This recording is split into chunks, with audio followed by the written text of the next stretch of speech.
Ceasefire માટે પાકિસ્તાને જ પહેલા કોલ કર્યો. ઇન્ડોનેશિયામાં સલમાન ખુરશીદનો મોટો ખુલાસો.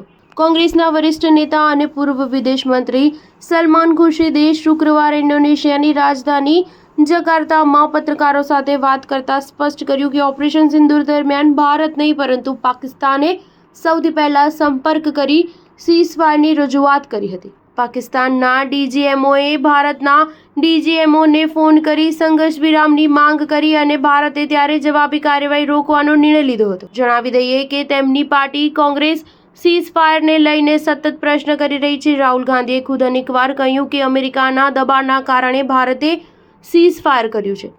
ખુરશીદે કહ્યું કે જો કોઈ કહે છે કે ભારતે પહેલા ફોન કર્યો હતો તો આ બકવાસ છે. કોલ આવ્યો ત્યાં સુધી પાકિસ્તાનને પણ ભારે નુકસાન થઈ ચૂક્યું હતું, તેથી અમે ત્યારે હુમલો રોકવાનો નિર્ણય લીધો. તેમ છતાં સરહદ પર ગોળીબારી 3-4 કલાક સુધી ચાલતી હતી. પાકિસ્તાનમાં ન તો સરકારનું નિયંત્રણ છે અને ન તો સેના એકજૂટ છે. ત્યાં તો સૈન્યની અંદર જ અનેક જૂથ છે જે એકબીજા સાથે તાકાતથી લડી રહ્યા છે. ભારતની માંગ વિશે વધુ સ્પષ્ટતા આપતા ખુરશીદે કહ્યું કે ભારત હવે મહાશક્તિ બનવાના રસ્તા પર છે અને કોઈ પણ તેને રોકી નહીં શકે. ભારત મહાન બનવાની રસ્તે છે અને કોઈ અમને ભટકાવી નહીં શકે. જરૂરી નથી કે અમે અમારી તાકાત દુનિયાને બતાવીએ.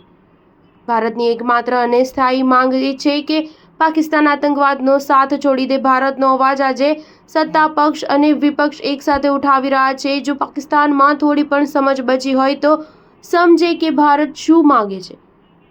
આ વિશે વધુ વાત કરતા તેમણે કહ્યું કે હું ભલે કોંગ્રેસ પાર્ટીમાંથી છું અને મારા સાથી ભાજપ અને અન્ય પાર્ટીના છે, પરંતુ અમે બધા પાર્ટી નહીં ભારતનો મેસેજ લઈને આવ્યા છીએ. અમારામાંથી અમુક સત્તા પક્ષમાંથી નથી, તેમ છતાં અમે એક સાથે છીએ કારણ કે અમે ભારત નામના એક વિચારનું સમર્થન કરી રહ્યા છીએ. સ્ટાર ન્યૂઝ 7 હંમેશા સચ્ચાઈની સાથે.